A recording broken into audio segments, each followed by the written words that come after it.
안녕하세요. 성공예감 이대호입니다.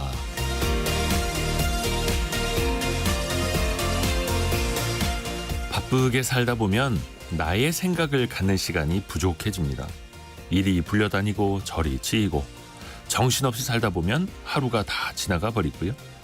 오롯이 나만의 생각을 할 수 있는 창의적인 공간과 시간이 필요한데 어디로 훌쩍 떠나버릴 수도 없고요. 좋은 생각을 많이 떠올릴 수 있는 방법으로 산책이 있죠. 산책을 하면 적당한 긴장과 이완이 오가고 팔과 다리가 알맞게 움직이는 등 단순한 동작을 반복하게 되면서 뇌가 자유롭게 연상하고 새로운 아이디어를 떠올리기 좋은 환경이 된다고 합니다. 요가와 명상을 하는 것도 집중력을 높여서 깊이 있는 사고를 하는 데 도움이 된다고요. 또 샤워를 할 때도 아이디어가 많이 떠오르죠.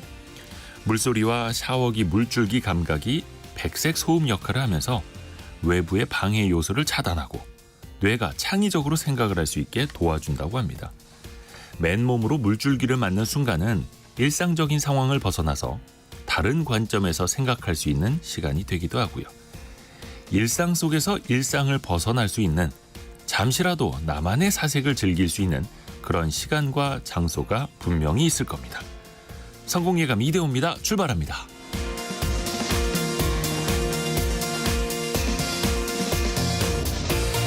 안녕하세요. 이대호입니다. 오늘 간만에 서울 지역 하늘은 굉장히 해가 쨍쨍 떴는데 호남 동부, 대구, 경북, 경남 일부 지역에 호우경보 또 주의보가 발효되고 있고요. 지역에 따라서 편차가 굉장히 큽니다. 또 산사태 위기경보도 가장 높은 심각 단계니까요. 안전운전 또 호우 대비 꼼꼼히 하시길 바라겠습니다. 또 조금 전 9시를 기해서 하천 수위가 올라가면서 경북 문경시 지역에 홍수주의보도 내려져 있고요. 인근 지역 주민분들은 좀 피해 없으시도록 미리미리 또 대비를 해놓으셨으면 하는 바람입니다. 오늘의 경제상식 퀴즈도 안전과 관련된 문제가 나갑니다. 최근에 차량 급발진 의혹, 브레이크 오 조작 등 이 차량 사고가 이어지고 있는데요. 반복되는 교통사고의 원인을 가리기 위해서 정부가 이것 도입을 검토하고 있습니다. 소비자가 자체적으로 사서 다 하는 게 아니라 완성차가 이거를 아예 페달 옆에다가 카메라를 장착하도록 하자라는 그런 아이디어인데요. 원래 이거는 항공기에 먼저 도입이 됐었죠. 또 차량 선박용으로 널리 퍼져 있고요. CCTV가 없을 때 녹화된 이것을 분석을 해서 당시의 사고 상황을 유추해 볼 수 있는 것. 네 글자로 뭐라고 할까요? 외래어긴 합니다만 참 이제는 많은 분들이 익숙하게 쓰고 계시는 용어이기도 하죠. 이게 이름에 색깔이 들어가 있긴 합니다만 원래 이 색깔은 주황색이나 노란색, 눈에 잘 띄는 색깔로 만들어졌다고 합니다. 항공기에서 나중에 잘 찾을 수 있게끔요. 자, 그 네 글자를 맞춰주시면 됩니다. 지금은 자동차에서 더 많이 쓰고 계시죠? 짧은 문자 50원, 긴 문자 100원이 드는 샵 9730으로 참여해 주시면 되고요. 추첨을 통해서 다양한 선물을 보내드립니다. 실시간 방송 상황은 KBS 콩과 유튜브를 통해서도 함께 하실 수 있고요. 성공예감 이대호입니다. 자주 검색하시면 성공이 가까워집니다.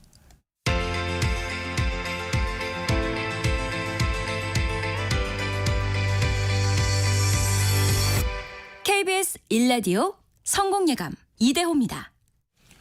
오늘의 경제 뉴스 동아일보 백상경 기자, 한국경제신문 강영현 기자 함께합니다. 안녕하세요. 안녕하세요. 자, 우선은 백상경 기자 어떤 소식 준비했습니까? 내년 최저임금 관련한 소식인데요. 네. 경영계에서 10원 그리고 노동계에선 1,340원 인상안을 각각 내놔서 올해도 강하게 충돌할 것 같습니다. 네. 그리고 다음은 이창용 한국은행 총재가 가계부채, 물가 등에 대해서 발언을 좀 했는데요. 어떤 이야기들 나왔는지 살펴보겠습니다. 강영현 기자는요? 네, 앞으로 상장회사는 소유주나 임원이 주식을 팔 때 최소 30일 전까지 의무적으로 공시를 하게 되었습니다. 이를 포함해서 달라진 자본시장법 전해드리고요.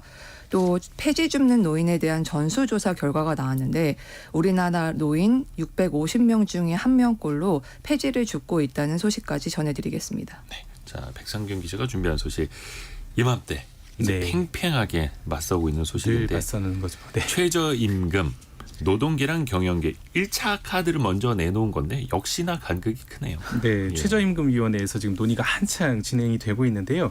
올해 최저임금이 지금 9,860원인데 네. 몇 차례 논의 끝에 지금 경영계가 10원 인상한 9,870원, 그리고 노동계는 1,340원만은 11,200원을 제시를 했습니다. 그래서 노동계에서는 지금 수년간 최저임금 인상이 계속 물가 인상률을 따라가지 못하는 상태다. 그래서 노동자들의 실질적인 임금이 저하가 됐고 소득 분배 지표도 그에 따라서 악화하고 있다라는 입장입니다.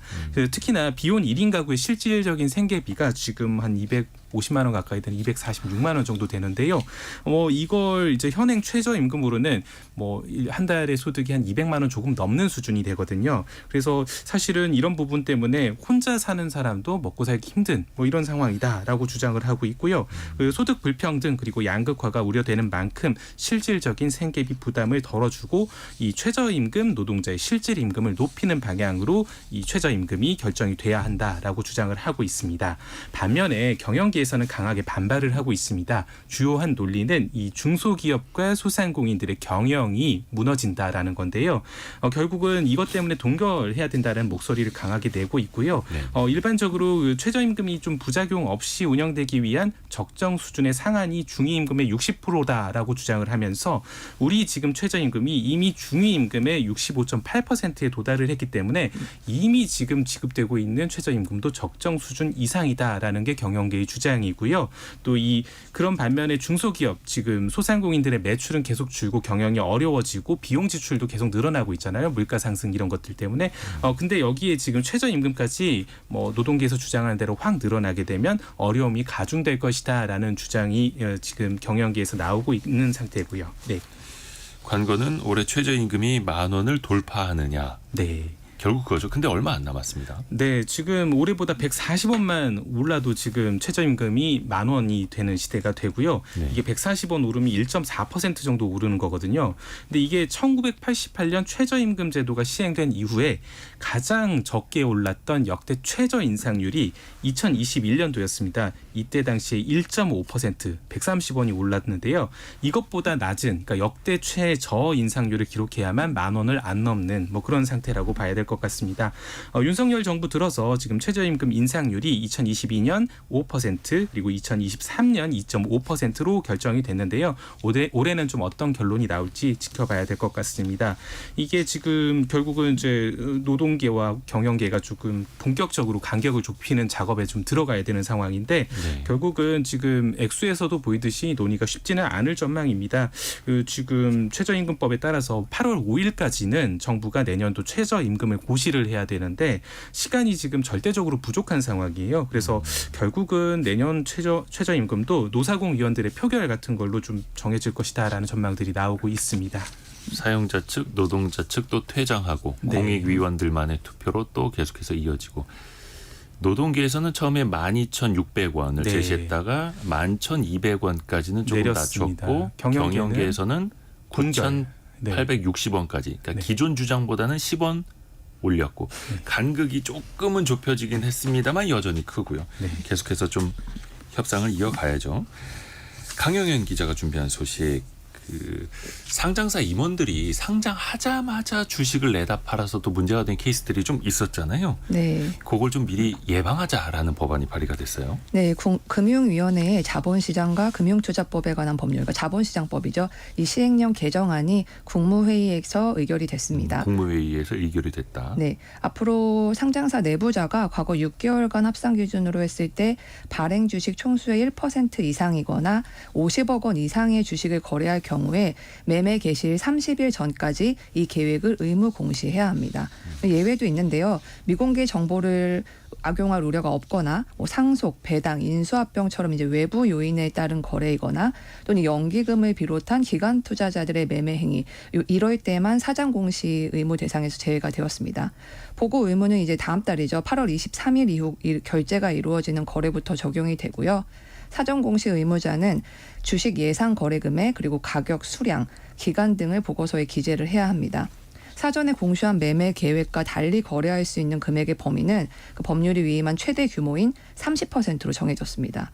거래 계획을 철회도 할 수는 있긴 한데요. 이럴 때는 보고자가 사망하거나 파산했을 때 또는 시장 변동성 확대로 과도한 손실이 예상될 때 또 거래 상대방의 규칙 사유로 매매가 이행할 수 없는 경우 등 아주 불가피한 사유로만 좁혀졌습니다. 거래 계획을 공시하지 않거나 또는 허위로 알리는 경우에는 계획한 대로 거래를 이행하지 않는 경우에 따라서 이제 최대 20억까지 과징금을 부과할 수 있게 되었습니다. 뭐 상장사 임원도 그렇고 대주주도 그렇고 자본 차익을 누리는 것 자체가 나쁜 건 아닙니다. 뭐 열심히 일했으면 그만큼의 대가를 챙길 수도 있는 건데 다만 이제 문제는 해도 너무하다. 해도 너무한 먹튀 케이스가 나와서 여론이 안 좋아졌던 거잖아요. 그렇죠. 그래서 상장사 임원들의 도덕적 해이가 너무 심각하다. 이걸 방지해야 된다라는 여론이 있었던 건데요. 사실 이 법안이 발의된 게 2021년으로 거슬러 올라갑니다. 당시 카카오페이 임원 8명이 회사가 상장한 후에 스톡옵션으로 받은 주식 900억 원어치를 팔았는데요. 이후에 카카오페이의 주가가 열흘 동안 10% 넘게 하락을 했습니다. 그래서 이 사건이 이른바 카카오페이 먹튀 사건으로 불렸는데 이 같은 일이 재발되는 것을 막기 위해서 개정안이 발의가 된 겁니다. 그러니까 상장사 임원들이 내부 정보를 이용해서 막대한 이익을 얻는 것을 막겠다는 취지에서 도입이 된 건데 또 주가 조작 사건 근절에 대한 금융당국의 강한 의지도 반영이 됐습니다. 다만 재계에서는 이제 해당 법령이 재산권을 침해하는 데다가 시장 변동성을 키울 수 있다라면서 반대의 목소리도 나오고 있습니다. 이에 대해서 금융위는 내부자의 대규모 주식 거래 관련해서 예측 가능성이 제고돼서 불공정 거래가 예방이 되고 또 투자자 보호에 기여할 수 있을 것이라고 기대를 하고 있습니다. 이제 미국처럼 되는 거죠. 미국에서도 이제 미리 팔기 전에 공시를 하고 그 이후에 실제 주식 거래가 이루어지니까요. 그리고 어제 많이 또 화제가 됐던 게 카카오 창업주죠. 김범수 카카오 경영쇄신위원장이 소환 조사를 받았습니다. 네. 되게 오랫동안 조사를 받았더라고요. 네, 아침이 돼서야 귀가를 하셨는데 김범수 위원장이 SM 시세 조종 의혹으로 검찰에 소환돼서 21시간이 넘는 고강도 밤샘 조사를 받았습니다. 검찰은 카카오가 SM 경영권 인수전에서 경쟁자인 하이브의 공개 매수를 방해할 목적으로 행동한 것으로 의심하고 있는데요.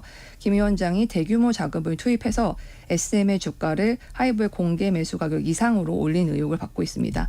이것도 지난해 2월 사실을 좀 돌아봐야 하는데 네. 당시에 이제 하이브가 SM 주식을 공개 매수하면서 동시에 선전포고라고 할까요? 그것도 했습니다. 공개 매수 기간 때 주당 9만 원 안팎 끼던 SM 주식을 한 주당 12만 원에 매수하겠다고 밝힌 건데요. 그런데 같은 해 2월 15일 SM 주가가 12만 원을 넘어섰습니다. 공개 매수 마지막 날인 2월 28일에는 SM 주가가 12만 7,600원 상태에서 장이 마감이 되면서 하이브의 경영권 인수가 실패를 했는데 그 하이브가에서는 이제 경영권 인수가 자초된 직후에 그 카카오가 SM 최대 주주가 된 거를 문제를 삼은 겁니다. 이 과정을 지켜보면서 이게 비정상적인 매입 행위가 발생했다라고 하면서 금융감독원에 진정서를 제출한 건데요. 그래서 금감원에서는 지난해 11월에 김 위원장을 비롯해서 최고 경영진들을 시세 조정에 가담한 혐의로 검찰에 기소 의견으로 송치를 했습니다. 그러면 김범수 위원장은 앞으로 어떻게 될까요? 이제 법조계에서는 카카오가 하이브의 공개 매수를 방해하는 과정에서 김 위원장이 이를 지시하거나 보고받았는지 여부에 따라서 처벌 유무가 갈릴 것으로 보고 있는데요. 다만 검찰이 진술을 통해서 김 위원장의 개입 여부를 확보하려고 할 것이기 때문에 수사 상황을 좀 지켜봐야 알 수 있을 것이란 분석입니다. 만약에 이 카카오 법인이 벌금 이상형을 받게 되면은 카카오는 인터넷 전문 은행인 카카오뱅크의 대주주 자격을 잃을 수도 있는 위험이 있는데요. 카카오 같은 경우에 이제 카카오뱅크 지분을 27.17% 보유하고 있는 대주주인데 금융당국이 6개월마다 대주주 적격성 심사를 하거든요. 근데 대주주가 최근 5년간 금융 관련 법령, 공정거래법, 조세범 처벌법, 특정경제범죄 가중처벌법 이런 것들을 위반해서 벌금형 이상의 형사처벌을 받은 사실이 있으면 안 됩니다. 그야말로 그 하이브와 카카오 사이의 쩐의 전쟁이었었는데 그 사이에서 뭐 공정한 게임이었느냐 불공정한 게임이었느냐 요거를 밝혀내면 되는 거고요. 그래서 카카오뱅크 지분도 처분해야 할 가능성이 있다. 이거는 이제 굉장히 앞서 나간 보도이기는 그쵸. 한데 일단 이게 무죄인지 유죄인지 그 여부부터 좀 차분하게 지켜봐야죠. 자, 백상경 기자에게 갑니다. 한국은행 이창용 총재가 이 DSR 대출 기준을 더 조여야 한다라고 이야기를 했어요. 네, 이제 DSR 뭐 너무 많이 들려서 다들 아실 텐데 연간 소득 대비해서 각종 대출의 원리금, 이 상환하는 원리금 비율이 뭐 지금 은행 기준으로 40%인데요. 일정 비율을 넘지 못하게 하는 대출 규제인데요. 국회 기획재정위원회 전체 회의가 어제 있었습니다. 여기서 이창용 총재가 이 소득에서 빚을 얼마나 갚을 수 있는지를 따져서 대출 총량을 규제하는 이 DSR 규제를 강화하겠다라는 의지를 밝혔습니다. 한은에 따르면 지난 1분기 기준으로 GDP 대비해서 가계 부채의 비율이 90%에 가까워진 상태인데요. 네. 이 총재는 이 비율이 한 80% 정도로 하향 안정화되는 것이 바람직하다는 입장이라서 앞으로도 좀 가계부채 관리 기조가 계속될 걸로 보입니다.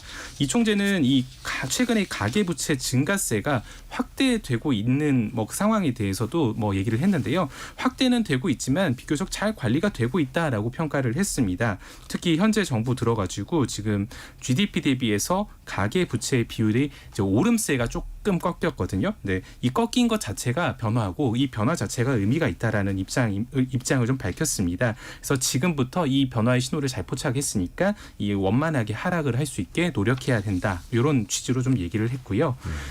정부에서 어제 이제 그 회의에서는 정부에서 일시적으로 이제 세수 부족분을 메우기 위해서 한국은행에서 빌려 쓰는 자금의 문제, 이 차입금 문제도 지적이 됐는데요. 이 문제에 대해서도 정부가 한은의 마이너스 통장을 이용하는 것이 이제 국민 경제 전체적으로는 재정 비용을 줄이는 데 도움을 준다라고 하면서 좀 그렇게 부정적이지 않은 그런 입장을 밝혔습니다. 일시 대출의 한도는 그것도 이제 국회에서 매년 의결을 받게 되는 사항인데 이게 필요하다면 국회에서 정해주면 한도 내에서 규정에 맞게 하겠다. 이런 답변도 했고요. 네.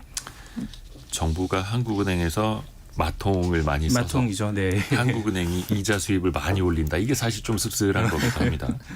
그리고 그 야당에서 주장하고 있는 전국민 25만 원 민생회복지원금 요거에 대해서도 이창용 총재가 한마디를 했네요. 네, 좀 선을 그은 모양새인데요. 이창용 총재가 이제 전국민 25만 원 총액 13조 원이 물가에 어떤 영향을 미치냐라고 하는 이 여당의 질문이 있었습니다. 이것에 대해서 재정 지원을 하게 되면 전략적으로 타깃을 해야 한다는 입장을 그간 주장하고 있다라고 밝혔어요. 그래서 사실은 이제 취약계층들에 대해서 선별적으로 타겟해서 이제 지원을 해야 된다는 입장을 밝혔습니다. 네. 그리고 한국은행 금통위가 바로 내일이네요. 내일이 11일이네요, 벌써.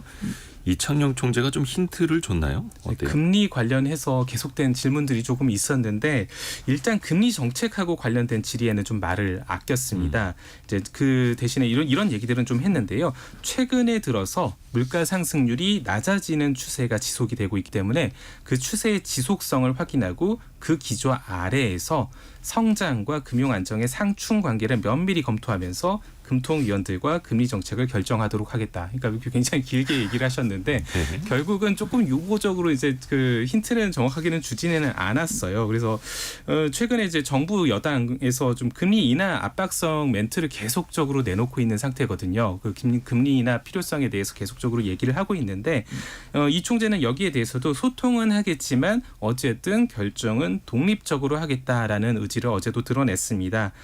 그래서 지금 결국은 이제 금리도 현재 수준인 3.50%가 좀 유지가 될 것이다. 이런 관측들이 나오고 있는 상태고요. 하지만 시장에서 좀 재미있는 반응들이 조금 나왔었는데 어제 국고채 금리가 일제히 연중 최저치를 기록하면서 하락을 했습니다. 이게 결국은 이 총재의 발언에서 힌트가 조금은 도출이 된 건데요. 그러니까 디스인플레이션, 이 물가 하락 추세가 이어지고 있다라는 이 총재의 발언이 어쨌든 있었거든요.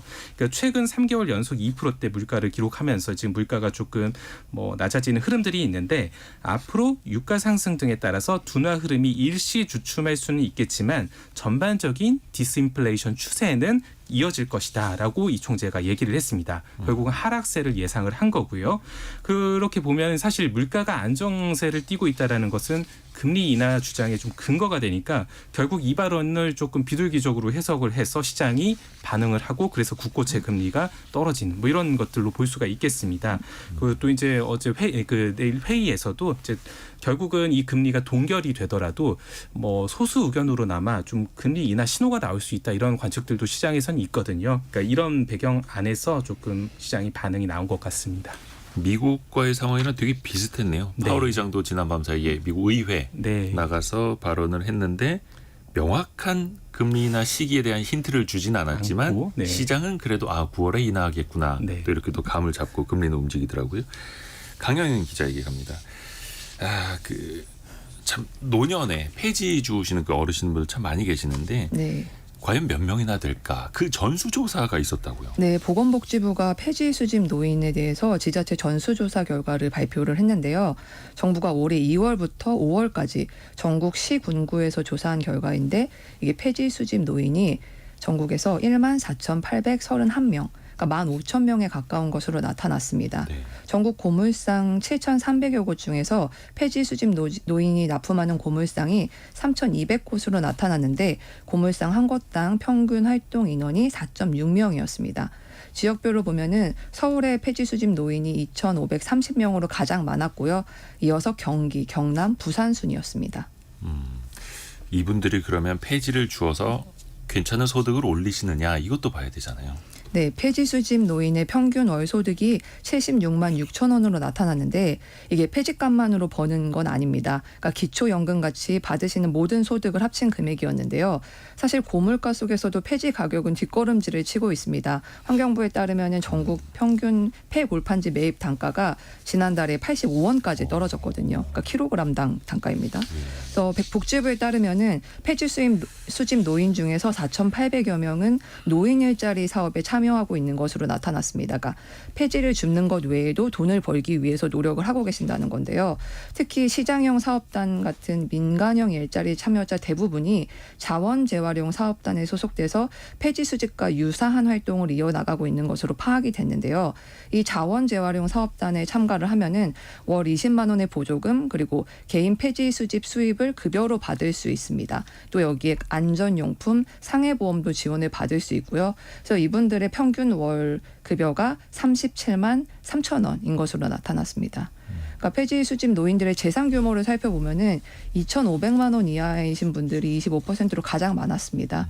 그래서 5천만 원에서 1억 원 미만이 20%, 1억 원 이상에서 1억 5천만 원 미만이 13%이 순이었는데 조사 대상자들의 평균 연령이 78.1세거든요. 그리고 그 중에서도 5세 기준으로 나누어 봤을 때는 80에서 84세 비중이 28%로 가장 많았습니다. 그리고 여성들이 남성보다 많았는데 전체의 55%가 여성 노인인 것으로 나타났습니다.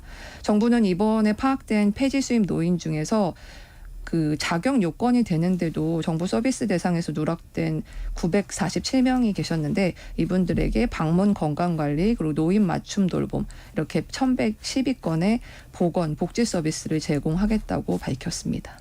폐지를 줍는 것뿐만이 아니라 복지 서비스까지 받으실 수 있다면 꼼꼼하게 좀 챙겨서 받으시는 게 좋겠죠. 그 폐지 가격이 지금 킬로그램당 85원이라고. 네. 이게 한 3, 4년 전에 잘 나갈 때는 150원을 넘기도 했었는데 거의 그 절반 수준밖에 안 되는 거예요. 이게 폐지가 골판지 만드는 데 많이 쓰이고 또 골판지는 경기에 되게 민감한 제품이기도 하거든요. 결국은 경기 안 좋은 게 우리 폐지 줍는 어르신분들한테도 다 또 돌아가고 있네요. 동아일보 백상경 기자 그리고 한국경제신문 강영현 기자랑 함께했습니다. 고맙습니다. 감사합니다. 감사합니다.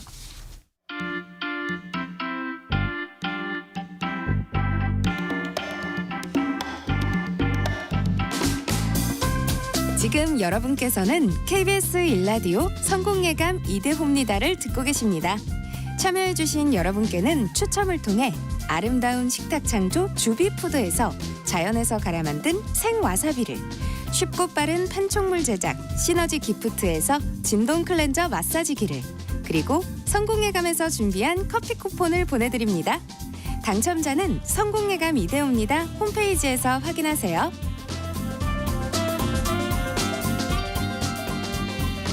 경제상식 퀴즈 한 번 더 내드릴 시간입니다. 자동차 앞이나 뒤에 카메라를 달아서 동영상을 기록하는 장치를 우리가 이 네 글자로 부르죠. 원래는 항공기에서 유래된 이야기인데요. 급발진 사고가 최근에 많이 나오고 있죠. 물론 이제 급발진이라고 주장하는 사고로 현재까지는 불러야 정확할 것 같은데요.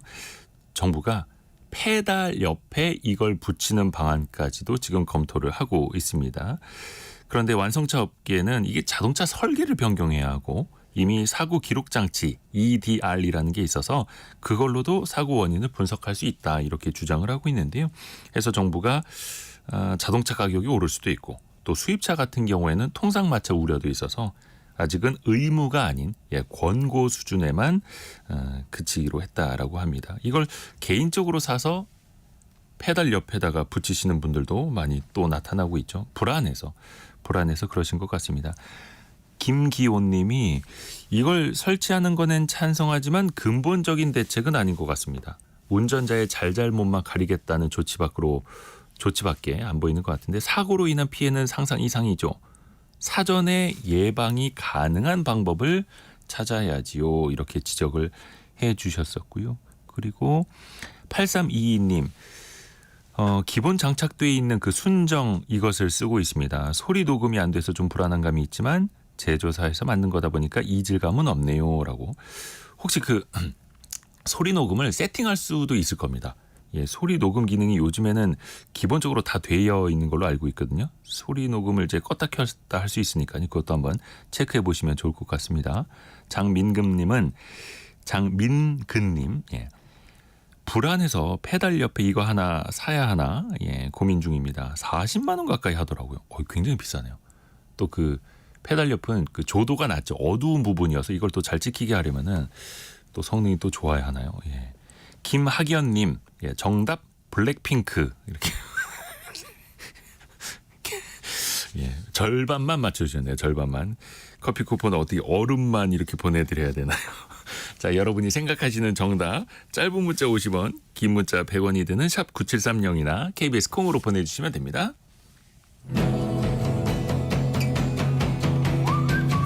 오늘의 움직임에 주목하고 세상의 흐름을 놓치지 않습니다. 여러분의 내일을 응원하며 성공의 열쇠를 함께 찾아갑니다. 성공예감 이대호입니다. 직장인들이 잠자는 시간 빼고 제일 오래 있는 곳, 오래 머무는 곳 바로 회사죠. 회사 사무실.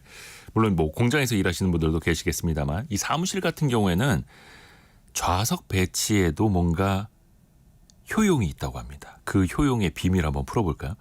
서울벤처대학원 전호겸 교수와 함께하는 역발상 경제 시간입니다. 안녕하세요, 교수님. 반갑습니다. 역발상 경제 전호겸입니다. 보통 지위가 높을수록 안쪽, 창가, 이제 속된 말로 명당 자리에 앉지 않습니까? 그리고 연차가 낮을수록 입구에 가까운 자리에 앉게 되는데 이런 고정 좌석제 사무실에서의 이것도 장단점이 있다고요? 맞습니다. 그 직장인들이 생각하는 고정 좌석대에 대한 장단점을 확인할 수 있는 조사가 있었는데요. 네네. 인크루트가 사무실 직장인 등 1,078명을 대상으로 사무실 좌석 관련 설문을 하였는데요. 예를 들어가 지정석을 선호하는 이유로 66%가 익숙한 공간에서 일하는 게 편해서 그리고 2위가 이동과 이사에 대한 수고를 덜어준다를 차지했고요. 그리고 단점으로는 57%가 지정석인 경우에는 수직적 문화가 더 경직된다. 왜냐하면 보통 이제 뭐 사원, 대리, 과장, 부장 이런 식으로 쭉 해서 위에 팀장, 부장이 앉잖아요. 그러니까 딱 봤을 때 순서대로 앉아 있으니까 약간 더 경직되게 느낀다는 거고요. 그리고 소통이 힘들어서 유관 부서와의 협업이 어렵다가 2위를 차지했습니다. 어떻게 보면은 연차에 따라서 직급에 따라서 앉는 자리가 딱 거의 정해져 있죠. 그렇죠. 근데 이 앉는 자리가 앉아서 근무하는 자리, 뭐 일만 잘하면 되지 이렇게 생각할 수도 있는데 그 앉는 자리 자체가 업무에 영향을 많이 준다는 거예요? 저도 이거 좀 놀랐는데요. 네. 그 취업 포털 커리어가 직장인 504명을 대상으로 오피스 명당이라는 주제로 설문조사를 했더라고요. 오피스 명당. 그래서 여기 봐서 앉는 자리가 영향을 주는가 업무에 이것을 물어봤더니 응답자의 61%가 큰 영향을 미친다. 작은 영향이다. 큰 영향을 미친다. 그리고 약간 영향을 미친다가 28%. 별로 영향을 미치지 않는다가 9%. 전혀 영향을 받지 않는데 라고 한 사람이 한 1점 몇 프로 2%가 안 됐어요. 그러니까 직장인 중에 10명 중에 9명은 자기 앉는 자리에 따라서 업무에 영향이 있다는 거죠. 그러면은 도대체 어떤 자리가 좋은 자리고 나쁜 자리일까 하면 이 기준이 있을 거 아니에요. 네네네. 이 기준이 다들 생각하는 기준과 비슷한데요. 가장 큰 기준이 상사나 관리자와의 거리. 그렇겠죠, 당연히. 부장님이랑 멀리 떨어져 그렇죠. 있었으면 좋다. 아니면 나를 관리하는 대리님이나 뭐 네. 아니면 파트장과 머리를 찍는 게 좋죠. 그 다음이 유동인고. 그러니까 자꾸 사람이 왔다 갔다 하면 시끄럽잖아요. 아, 내 뒤로 막 왔다 갔다 왔다 거리고. 갔다 하고 네. 옆에서 중간에서 막 사람들이 보고 막 내가 약간 딴짓 하려고 혹시 뭐 포털을 열어봤는데 딱 그때 한 번 딱 열어봤는데 그때 지나가다 쟤네 포털 보고 있어 이럴 수 있잖아요. 그러니까 그렇죠. 유동인과 적은데 그 조용한데 내 자리가 예를 들어가지고 통로라든지 화장실 주변이라서 이렇게 소음이 나면 일하기 힘들잖아요. 프린트 옆이라든지. 그리고 모니터 노출 정도 아까 말한 거하고 똑같은 내용이죠. 그 순이었다고 합니다. 그래서 가장 좋은 자리가 어디냐의 질문에 응답자의 45% 거의 절반이 가장 안쪽에 구석진 사각지대라고 답했다고 하더라고요. 그러니까 이걸 모든 그쵸. 걸 모은 자리죠. 공감하실 거예요. 그렇죠. 로틴 81님이 예전에 회사 다닐 때 혼자서 딴짓할 수 있는 팀장님 자리가 많이 부러웠다고. 아, 그렇죠. 보통 구석진 칸막이도 자리. 있고. 그렇죠. 네. 그래서 어떤 기업들은 소통하라고 아예 칸막이를 없애버리기도 하고요. 맞습니다. 앞이 탁 트인 큰 테이블을 쓰도록 하는 경우도 있잖아요. 그렇죠. 이게 효과가 있을까요? 이게 굉장히 사실 2010년대 중후반부터 거의 우리나라 대기업에서도 굉장히 많이 하고 뭐 예. 스타트업은 뭐 그게 국룰처럼 약간 루틴하게 적용되긴 했는데 이거를 보통 이제 우리가 공유 오피스라 부르기도 하고 스마트 오피스라 부르기도 하고 뭐 다양한 이름을 부르는데요. 이름은 좋아요. 그렇죠. 예. 그래서 칸막이를 없애면 왜 칸막이를 없애면 이제는 없어졌으니까 사람들끼리 동료들끼리 굉장히 자유롭게 소통도 하고 상하관계도 없어지고 이럴 걸 생각했는데 네. 하지만 실제로 그렇지 않다는 거죠. 이거를 하버드대에서 2018년도 영국 왕림해보에 이걸 연구 자료를 냈는데요. 네. 이 내용이 뭐냐면 우선 하버드 학자들이 포춘 500대 대기업, 그러니까 전 세계 대기업들이죠. 그 중에서 칸막이를 없애고 오픈 공간으로 사무실을 변경할 예정이 있는 기업들을 찾아본 거예요. 그래서 네. 사무실 구조를 바꾸기 전과 후를 비교를 했는데 그러니까 이번 하버드 연구 결과는 보통 이제 설문조사잖아요. 뭐 그 근무 환경이 바뀌었으니까 어떻게 생각해 이런 게 아니라 네. 이 명찰 같은 데다가 센서를 달아가지고 이 사람들이 실제로 대면으로 만나는지 안 만나는지를 과학적으로 입증을 한 거예요. 그래서 했더니 놀라운 결과가 나왔죠. 칸막이가 없는 사무실에서 직접 얼굴을 보고 이야기하는 비율은 기존에 칸막이 있을 때 비해서 무려 70%나 줄었다는 거예요. 오히려요? 네, 오히려 는 게 아니라 앞이 탁 튀어 있는데 앞 그렇죠. 사람하고 얘기는 더 얘기를 안 안 하게 하는 된다. 거죠. 아. 그래서 오히려 전보다 메신저나 이메일을 사용한 대화 비율이 훨씬 높아진 거예요. 예. 그러니까 이제 칸막이 있던 사무실에서 얼굴을 보고할 이야기들이 칸막이 없을 때 오히려 메일이나 톡으로 예를 들어 메신저로 하는 되게 아이러니한 상황이 연출되고 있는 거죠. 그리고 또 지역에 따라 오늘 비가 많이 와가지고 예. 하나 또 특보를 말씀을 해드리고 이야기 이어갈게요. 9시 20분 기준으로 경북 영천시 특히 금창교 부근에 하천 수위가 많이 높아져서 인근에 홍수 경보가 발령됐다고 합니다. 경북 영천시 금창교 부근에 계시는 분들 안전에 유의하시길 바라겠습니다. 또 여기뿐만이 아니라 그 남부지방에 비가 많이 온다고 해서 각별히 또 유의하시길 바라겠고요. 이야기 이어가 볼게요. 개방된 공간, 파티션을 없애고 앞 사람들 다 볼 수 있게 하고 하면 소통을 많이 할 줄 알았는데 왜 더 이렇게 소통을 안 하게 될까요? 제 생각에는 이제 개방된 공간이다 보니까 대화를 하면 주변에서 내 이야기를 다 듣잖아요. 네. 근데 그게 불편한 경우도 있고 이렇게 대화를 하다 보면 다른 사람들 시끄러워 왜 쟤는 이렇게 떠들어 이렇게 생각할 수도 있잖아요. 그러니까 그러다 보니 조용한 메신저나 이메일을 사용하는 것 같고요. 그리고 이번 연구가 사실 이제 직원들 간의 대면 협력이나 오프라인 교류가 줄어들었다는 게 뭐 중요한 결과긴 한데 사실 더 놀라운 거는 이게 아니었던 거죠. 뭐였냐면요. 이 오픈된 오피스 공간에서 일하는 직원들이 오히려 외부와 자신을 차단하려고 엄청난 노력을 했다는 거예요. 더 차단하려는 노력. 그렇죠. 칸막이가 칸막이가 없으니까 뭔가 불안정함을 느끼거나 누가 날 보는 건가 뭐 이래서 이 직원들의 일부는 헤드폰이나 이어폰을 꽂고 무슨 저 옛날에 뭐 코미디 프로그램 보면은 맞아요. 헤드폰 꽂으면서 사무실에서 직장인들 뭐 하는 거 나오잖아요. 서로 대화 안 하려고. 그렇죠. 그럼 헤드폰에 이어폰을 쓰기도 하고 큰 자리에 자기의 아주 엄청 큰 모니터를 놔두는 거예요. 그럼 앞 사람이 날 못 보고 옆 사람도 못 보잖아요. 그래서 그걸 통해 가지고 사람들을 막는 거죠. 뭐 이런 식으로 해서 오히려 아니면 더 일을 많이 하는 신용을 한다든지 이런 식으로 하는 경우가 너무 많이 생겼대요. 그래서 오히려 열린 공간을 만들었더니 사람들이 헤드폰이나 이어폰을 쓰거나 다른 사람의 시선 때문에 더 바쁘게 보이려고 노력하는 등 생각지 못한 일이 벌어졌다. 정말 아이러니하다 이렇게 이야기를 하더라고요. 칸막이가 없으니까 나를 지켜줄 게 없고 나 스스로 나를 지켜야 돼. 그렇죠. 예, 이렇게 되는 거네요. 개방된 사무실일수록 일의 효율이 떨어질 수도 있다. 참 그렇죠. 아이러니합니다. 그래서 이제 하버드 연구팀이 이제 이 모든 결과를 3가지 정도로 결론을 냈는데 네. 첫 번째는 칸막이를 없앤다고 사무실에서 사람들 대화가 늘어나지 않는다. 오히려 사람들은 자신의 개인 공간을 찾아다니거나 다양한 방법으로 자신만의 공간을 확보하려고 한다.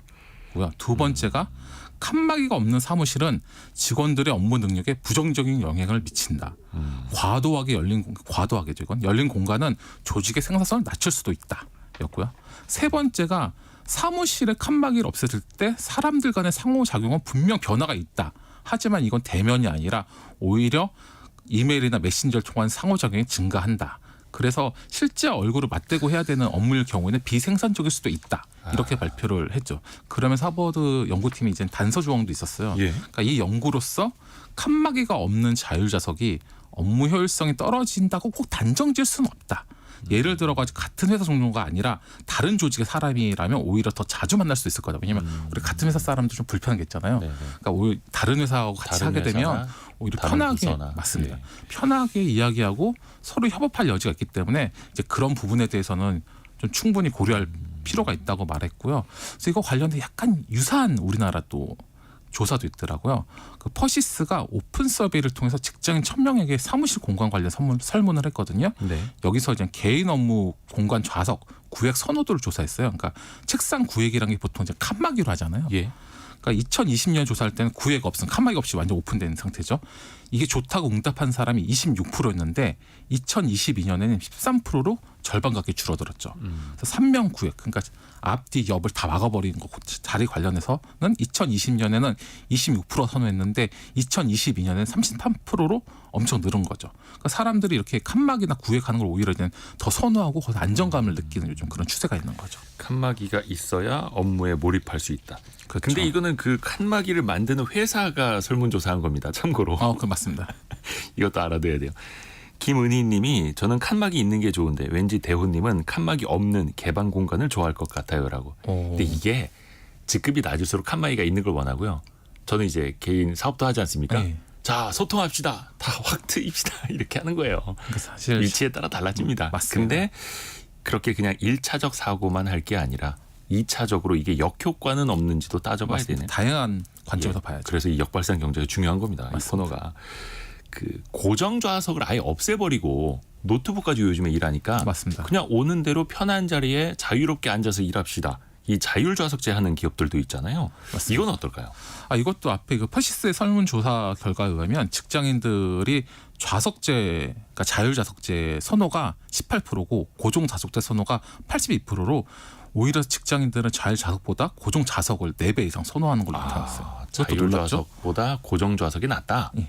그래서 이게 왜 이런가? 그 아까 했던 인크루트 설문조사에 또 의하면 자율좌석의 단점이 있다는 거죠. 그게 뭐냐면 우선 자리 선정 관련된 아침에 일찍 오거나 미리 사이트에 올라가서 내가 좋은 자리 차지하지 이러다 보니까 서로 경쟁하기 때문에 이 제도의 취지가 훼손될 거라고 생각한 사람이 40%였고요. 그다음에 혼란만 일어난다가 17%였어요. 그러니까 이거 관련돼서 그리고 자율좌석을 시행한다고 그래서 수평적 조직 문화를 만들기가 힘들다고 생각하시는 분도 16%나 됐고요. 그래서 직장인 중에 10명 중에 6명은 자율좌석을 하면 자리 선점을 하거나 혼란하거나 해서 좋아하지 않는 거죠. 그래도 또 자율좌석 좋아하는 사람도 있잖아요. 그럼 자율좌석 좋아하는 사람들한테 물어봤죠. 어떤 점이 좋냐 이랬더니 리프레시 차원에서 도움이 될 것 같다는 게 47% 가장 많았고요. 네. 현재 내가 앉은 자리가 너무 싫어가지고 옮기고 싶다가 21%였다고 하더라고요. 근데 자율 좌석제를 저 예전에 회사 때도 해봤거든요. 예. 근데 결국은 자주 앉는 자리에 계속 앉게 되더라고요. 이것도. 그렇죠. 예, 짐 갖다 놓고. 만약에 자율 좌석제를 활용하는 회사다. 그 효과를 극대화할 수 있는 방법은 있습니까 따로? 그러니까 사실은 모든 부서들이 다 자율좌석을 할 필요는 없고요. 그러니까 네. 업무 영역이 완전히 다른 모든 사업부를 섞어놓으면 자율좌석제를 하면 오히려 소통의 비효율을 초래할 수 있다고 하더라고요. 그래서 업무 연관성 있는 부서나 팀이나 협의가 필요한 팀끼리 모여서 자율좌석하는 게 가장 좋다고 하더라고요. 그리고 변동 좌석제 같은 경우에는 예를 들어 가지고 영업직군이 많은 곳은 굳이 고정 좌석이 많이 필요 없잖아요. 그렇죠. 외근이 많으면. 그렇죠. 그런 경우에는 자율좌석을 하면은 그 공간을 효율적으로 쓸 수 있기 때문에 그런 경우에는 오히려 그 자율좌석 하는 게 좋다고 하는 의견도 있더라고요. 아까 우리가 칸막이 얘기도 했고 고정 좌석이냐 자율 좌석이냐 여러 가지 이야기하고 있는데 제일 중요한 거. 결국 일하는 사람들이 제일 좋아하는 방식이 뭐냐. 어떻게 할 때 일을 제일 집중해서 할 수 있느냐 이걸 따져야 되는 거잖아요. 맞습니다. 그래서 앞에 있던 그 퍼시스 조사에 따르면 직장인들이 가장 선호하는 좌석 방식은 내 고정 자리가 있으면서 공용으로 또 자율좌석 쓸 수 있는 자리가 하이브리드 좌석제, 그러니까 복합 좌석제라 부르죠. 그러니까 이런 것처럼 내 공간이 보장된 상태에서 내가 다른 일을 하거나 뭐 아이디어를 내거나 아니면 조용히 나만의 공간이 필요할 때는 다른 공간에 가서 또 자유롭게 선택할 수 있는 그런 환경을 가장 이상적으로 생각하더라고요. 물론 뭐 쉬운 환경은 아니죠. 그렇죠. 어렵습니다. 황일용님이 칸막이 없어지면 안 돼요. 그럼 이렇게 라디오를 못 들어요라고. 이거 어떻게 코멘트를 해드려야 될지는 고민을 좀 더 해보겠습니다. 항상 그래서 진짜 역발상 경제 중요합니다. 서울벤처대학원 전호겸 교수와 함께하는 역발상 경제 시간이었습니다. 고맙습니다. 네, 감사합니다. 9시 30분을 기해서 경북 의성군 장송교 인근에도 홍수특보 발효가 되어 있습니다. 경북 의성군 홍수경보. 홍수경보 내려져 있고요. 장송교 인근 지나시는 분들 특히 주의하시길 바라겠습니다. 라디오 정보센터 다녀옵니다.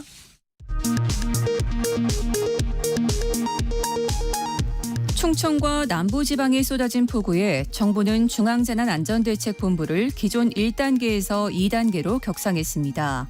전국의 하천 38개 지점에 홍수경보, 주의보가 내려졌고 충청과 경북 지역에 산사태 위기경보 심각단계가 발령됐습니다.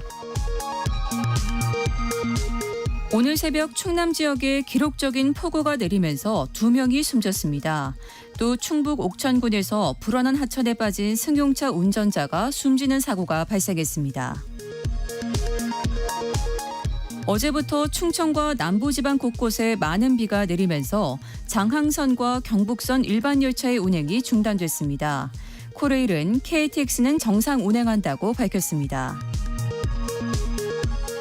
지난달 취업자 수가 1년 전보다 9만 6천 명 늘며 2달 연속 10만 명을 밑도는 증가폭에 머물렀습니다. 연령별로는 20대에서 13만 5천 명, 40대에서 10만 6천 명 감소했습니다. 60세 이상에서는 25만 8천 명, 30대에서 9만 1천 명 늘었습니다. 지금까지 라디오 정보센터 뉴스 정한나였습니다. 통계청 자료를 보면요. 우리나라 3집 중에 한 집은 혼자 사는 1인 가구라고 합니다. 근데 그 1인 가구 중에서 36%는 30대 미만, 즉 MZ세대라고 하는데요. 1인 가구 MZ세대는 그럼 어떻게 먹고 자고 생활하고 있을까? 트렌드 팔로우 시간에 한번 배워보겠습니다. 또 돈의 흐름이 보이기도 하고요. 대학내일 정은우 센터장과 함께합니다. 안녕하세요. 안녕하세요. 1인 가구 트렌드 그 중에서도 MZ세대들은 좀 어떻게 하고 있던가요? 그 2년 전에 한 마트 브랜드에서 복숭아가 이 수박을 제치고 여름 과일 1위가 됐다라는 발표가 있었는데요. 네. 그 이유가 1인 가구 증가 때문이다라고 답을 해서 화제가 좀 됐던 적이 있습니다. 이게 수박이 비싼데 크고. 혼자 살면서 그 비싼 수박을 한 통 다 소비를 못 하는 거죠. 부담되죠. 네, 그래서 양이 적고 이 소분할 수 있는 복숭아에 대한 인기가 이 수박을 제쳤다라고 하는 건데 제가 말씀드리고 싶은 건 이만큼 1인 가구가 그냥 혼자 산다라는 게 아니라 이런 농수산 이런 다른 다양한 이 영역에 영향을 미치고 있다라고 하는 말씀을 드리고 싶은 겁니다. 크게 3가지 정도 트렌드를 오늘 소개해 드릴 수 있을 것 같은데요. 먼저 아무래도 혼자 살다 보니까 뭐 비혼이나 이런 분들이 또 많으신데 이분들이 이제 혼수 장만하듯이 가전을 비교하고 따져본다라는 뜻에서 나와의 혼수 장만하기 트렌드를 좀 관측할 수 있었고요. 네. 또 집이 비어 있으신 경우가 많다 보니까 집안일을 또 대리해주는 트렌드 그리고 또 처음 독립한 1인 가구들이 또 많으시다 보니까 레퍼런스가 되는 1인 가구의 삶을 유튜브로 들여다보는 트렌드까지도 저희가 관측할 수 있었습니다. 1인 가구가 많아지면서 트렌드도 달라지고 네. 또 젊은 세대들이 그 트렌드를 주도하고 있는데 네, 혼수장만하듯이 그러니까 혼자 사는데 그렇죠. 혼수장만하듯이 가전을 비교하고 산다고요? 대표적으로 어떤 제품들이 있을까요? 요게 이제 굉장히 꼼꼼하게 비교해보고 산다 이런 뜻이라고 이해하시면 될 것 같은데요. 네. 말씀드렸던 것처럼 1인 가구는 집이 비어있는 경우가 많지 않습니까? 그러다 보니까 가사를 돕는 가전도 당연히 필요하지만 동시에 이게 방범용 가전도 좀 필요하거든요. 그래서 집안일과 방범이 동시에 가능한 가전이 좀 인기를 끌고 있습니다. 네네. 가령 이제 로봇 청소기가 좀 대표적일 수 있는데 요즘 이제 고급 청소기 거기에는 아예 카메라까지 좀 달려 있어가지고 네네네. 방범은 물론이고 혼자 있는 이제 고양이 같은 반려동물까지 관찰을 할 수가 있는 거죠. 그래서 이제 마음이 놓인다라는 거고 또 하나는 이제 냉동실이 큰 냉장고를 외려 선호하는 경우가 있는데 네. 보통 집안은 냉장고가 또 크지 않습니까? 그렇죠. 근데 여기는 냉장실보다는 냉동실이 큰 걸 선호를 하는 이유가 밀키트라든지 냉동식품을 또 주로 많이 먹다 오래 보니까 네, 요거 또 자주 먹는 게 1인 가구 특성이 반영된 것으로 보입니다. 이야, 로봇 청소기에 달려 있는 카메라가 네. 그러니까 방의 모양만 스캔하는 줄 알았는데 그게 그렇죠. 방범 기능이 CCTV 되기도 하는 기능도 거네요. 하는 거죠. 이야, 대단합니다. 또 요즘 젊은 세대들은 집안도 인공지능으로 관리를 한다고요? 아무래도 이제 가전으로 집안일에 어떤 도움을 받기를 바라는 경우가 많다 보니까 이 스마트 가전에 대한 수요가 좀 굉장히 높은 편인데요. 네. 특정 시간에 불이 자동으로 켜지게 돼서 방범에 도움이 된다거나 혹은 반려동물에게 자동으로 급식이 되고 그래서 사료 구매 타이밍을 알고 기계가 아예 사료 주문까지 해주는 형태의 그 시스템을 선호하고 있습니다. 사료를 주는 것뿐만 아니라 주문까지도 해준다고요? 통이 비어 있으면 자동 주문까지 할 수 있는 그런 형태의 이 서비스도 가능하고요. 예. 또 이제 다만 이제 이런 스마트 가전들이 사생활이나 개인 정보가 좀 해킹당할 우려가 좀 있다 보니까 맞아요. 고가의 제품이라도 성능이 확실하고 좀 믿을 만한 가전회사 제품을 구매하겠다라는 응답도 많이 있었습니다. 그 집안에다 그 인터넷 방식으로 CCTV 그렇죠. 달아주시는 분들은 네. 비밀번호 관리 꼼꼼하게 하셔야 됩니다. 맞습니다. 또 되게 특이한 곳에다가 돈을 쓰는 경우가 있네요. 요것도 대부분 이제 앞서 설명드렸던 가사와 좀 관련된 서비스인데요. 네. 혹시 아실지 모르겠지만 청취자분들께서 올 초에 화제가 된 게 바로 분리수거를 대신해주는 서비스입니다. 이게 아마 지금처럼 이제 웃으시는 분들도 계실 것 같은데 네. 그렇게까지 사람 써서 돈을 쓸 일인가 하시는 분들 계실 수 있는데 저 이거 그냥 정해진 요일에 그냥 맞춰서 하는 거 아닙니까? 혼자 사는 MZ는 요게 이제 귀찮다기보다는 시간을 내가 구입하겠다라는 관점으로 좀 접근을 해보시는 게 좋을 것 같습니다. 다른 일에 투자를 하고 여가를 즐기겠다라는 건데요. 모든 쓰레기를 그냥 합쳐서 배출을 하면 요걸 이제 업체가 분리수거를 해가는 그런 서비스인데 100g에 한 140원 정도 받는다고 합니다.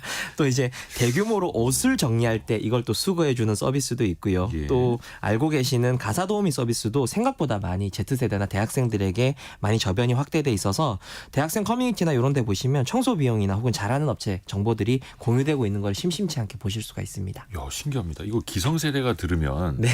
이거 아들 딸 제 등짝 한 대 때릴 수도 있어요. 아니 뭐 젊은 녀석이 그런 걸 직접 하면 되지 뭘 돈 주고 사람 써서 네. 하느냐. 기성세대가 보기엔 좀 이해가 안 가긴 하는데 MZ세대가 이런 서비스를 선호하는 이유가 있을 거 아니에요. 네, 요런 반응이 제가 있을 줄 알았는데요. 그래서 요런 현상을 단순히 게으르다라고 접근하시기보다는 예. 일상의 자기 개발처럼 이제 더 많은 시간을 나를 위해서 쓰겠다라고 하는 형태로 바라보셔야 될 것 같습니다. 돈이야 뭐 사실 모으면 되고 저축하면 되지만 이 시간은 저축을 할 수가 없잖아요. 그러다 보니까 그 시간에 더 가치 있는 투자를 내가 좀 해보겠다라고 하는 건데 또 워라밸이 또 완전히 정착되지 않은 이 한국의 노동환경 특성상 집안일까지 내가 모두 하게 되면 자기개발 시간은 물론이고 이 시간을 즐길 체력조차도 남아나질 않기 때문에 최대한 이런 가사 같은 것들은 다른 어떤 서비스의 도움을 받겠다라는 형태인 것 같습니다. 그러니까 돈을 좀 쓰지만 시간을 벌겠다. 그렇습니다. 이런 개념이기도 네. 하네요. 참 분리수거 대행 서비스 네. 처음 들어봤습니다. 근데 이런 것도 있다고 합니다. 네. 그 앞에서 냉장실보다는 냉동실이 더 큰 냉동실. 걸 선호한다. 네, 그리고 네. 이제 수박보다는 복숭아를 네, 맞습니다. 선호한다 이야기해 주셨는데 네. 실제로 1인 가구 늘어나면 장 보는 방식도 많이 달라지겠어요. 맞습니다. 보통 1인 가구가 장을 본다고 하면 마트나 뭐 전통시장을 떠올리시는 분들도 많을 텐데 요즘엔 그 1,000원 제품으로 유명한 생활용품점이 있죠. 거기를 더 많이 이용하고 있다라고 하는 추세를 대형마트보다. 네, 저희가 발견할 수 있었는데요.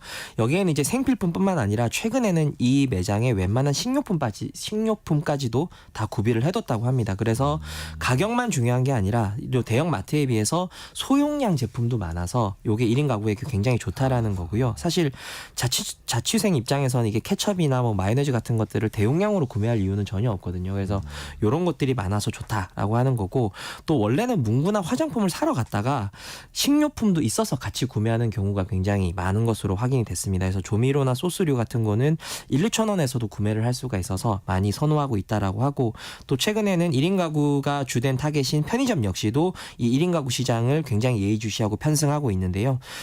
한 편의점 업계는 최초로 이 1인분 쌀을 출시하기도 했고요. 또 다른 편의점은 1인 가구를 공략하기 위해서 해산물과 과일 등을 판매하는 신선식품 편의점을 늘리겠다라고 하는 방향을 발표하기도 했습니다.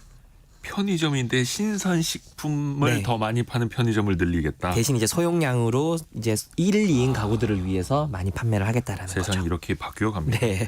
또 1인 가구가 늘면서 지역 커뮤니티가 활발해진다고. 맞습니다. 1인 가구라고 하면 서로 각자 고립돼서 사는 모습 많이 떠오르실 텐데 꼭 네. 그렇지만은 않습니다. 지역에서 이제 중고 거래를 하는 땡땡마켓 많이들 하실 텐데 여기에서 가장 거래가 활발한 곳이 신림동이거든요. 서울의 신림동인데 이게 신림동이 서울의 행정동 중에 1인 가구가 가장 많이 사는 동네입니다. 근데 1인 가구끼리 이렇게 많은 연결과 연대가 일어나고 있다라는 거를 확인할 수가 있는 거고요.